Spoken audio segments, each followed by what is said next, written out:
and we have a lot of great questions from the teachers here.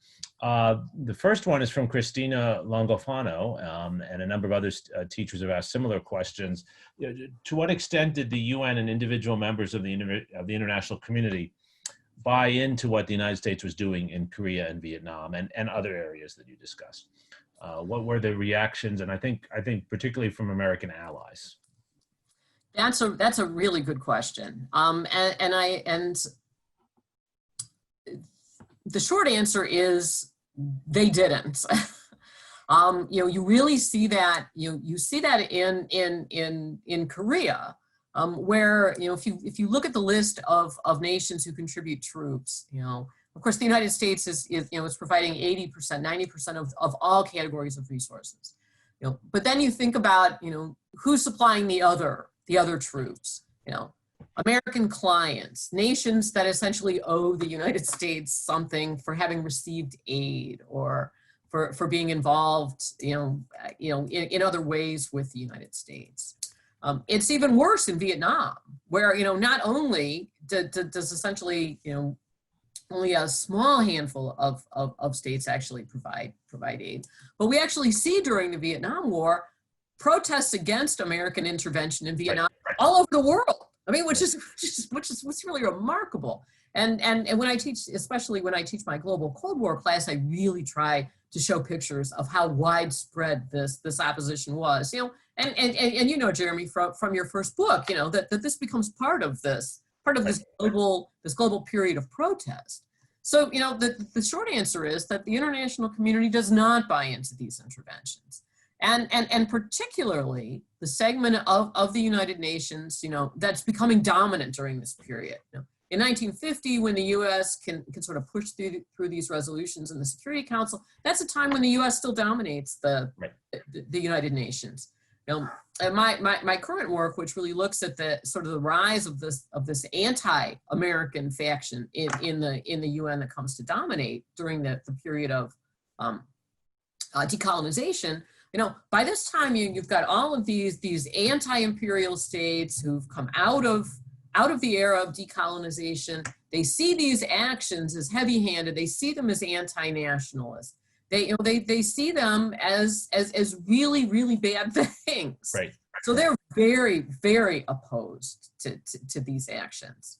So it's really very much, and particularly by Vietnam, it's the U.S. going it alone, because the international community does not sign on at all.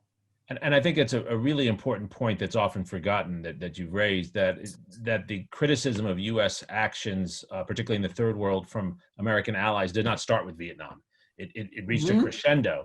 But as you point out, there was discomfort going back to the late 50s, early 1960s, and that's really, really important. That relates to a question that Monica Pahovich asks, and I think a number of other teachers as well, which is the point about the changes in presidential power that you gestured to and referred to early on, that are relevant for Gulf of Tonkin, but of course for the police action in Korea as well as Grenada later on. Why did presidential power grow this way? Why did the United States not declare war in Korea or in Vietnam? And why did Congress allow this to happen? Yeah, that's a really interesting point. On Korea, I think I would say that the decision was made, I think largely by Secretary of State Acheson. That we shouldn't sort of muddy the waters, by trying to, if we're gonna ask for a declaration of war, then we might have to have hearings. We might have to really kind of explain. We might have to demonstrate or prove what's really happening here. And of course, it's difficult. It's really kind of difficult to do that. It's not. It's not. We don't have a Pearl Harbor like Roosevelt was fortunate enough to have, in getting his declaration of war in World War II.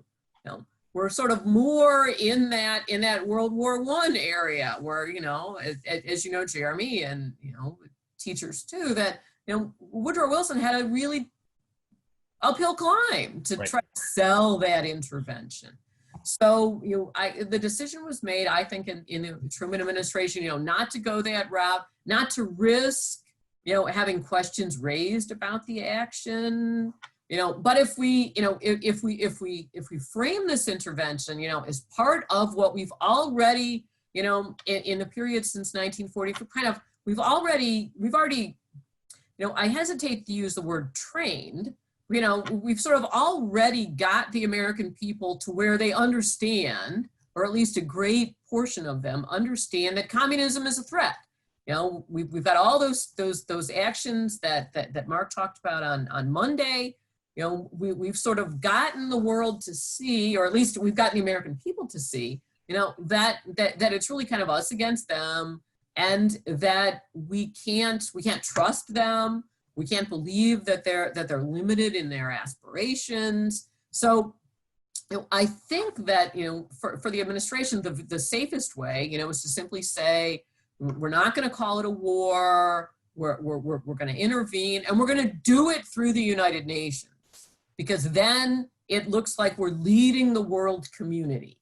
Right.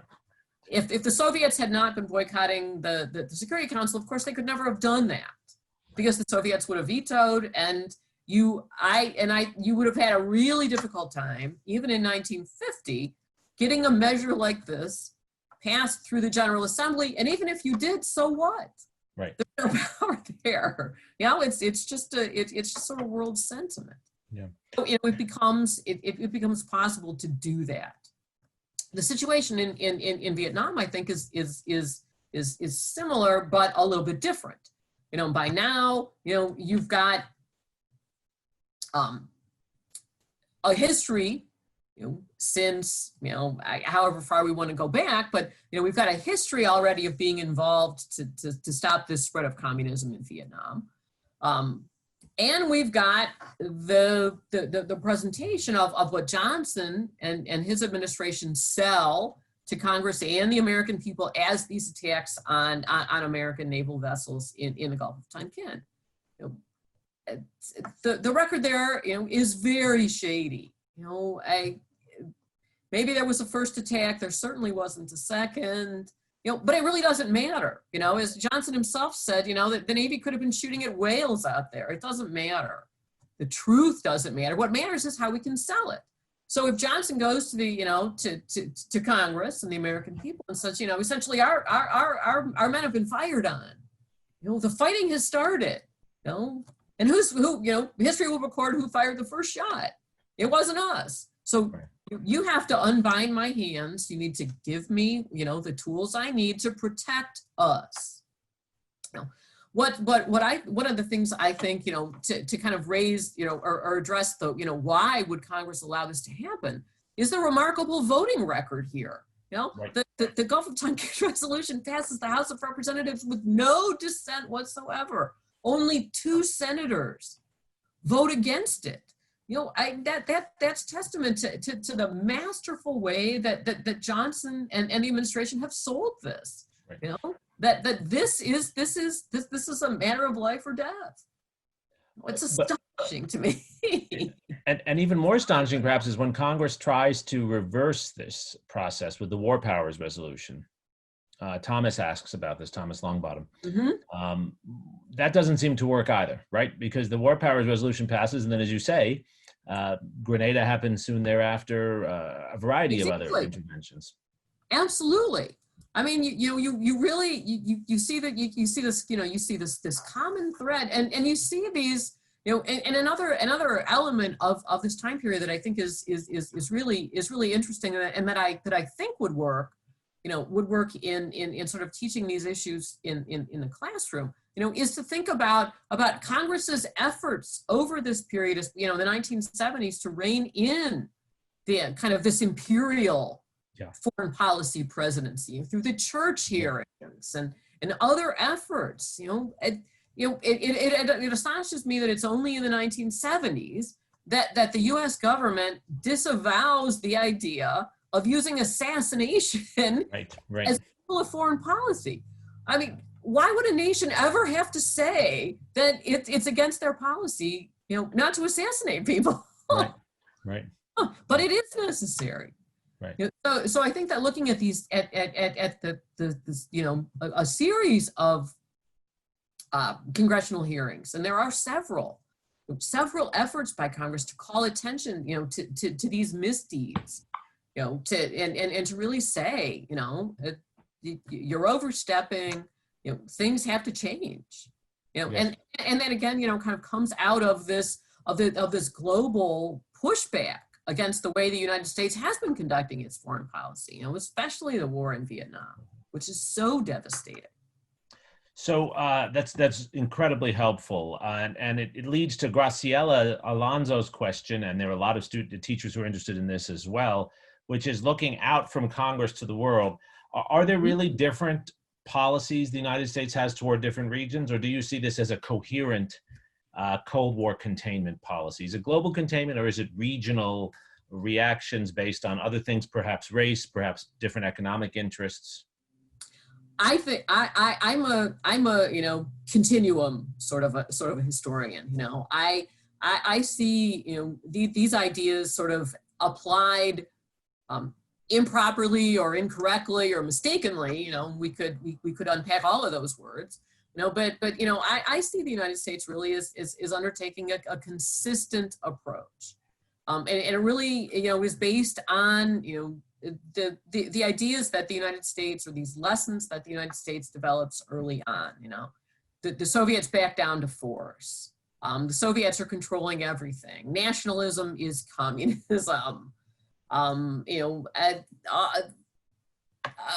number of these sort of foundational ideas, that kind of come out of the early Cold War experience. The idea that many nations, and this kind of brings in race, and anti-colonialism, but lots of these areas, that I talked about today, and lots of the other locations of the so-called proxy wars during the Cold War. Lots of these areas are former colonial areas. And so there's an assumption, within American foreign policy circles, that these nations, are populated by people who simply are not ready to assume the burdens of independent nationhood.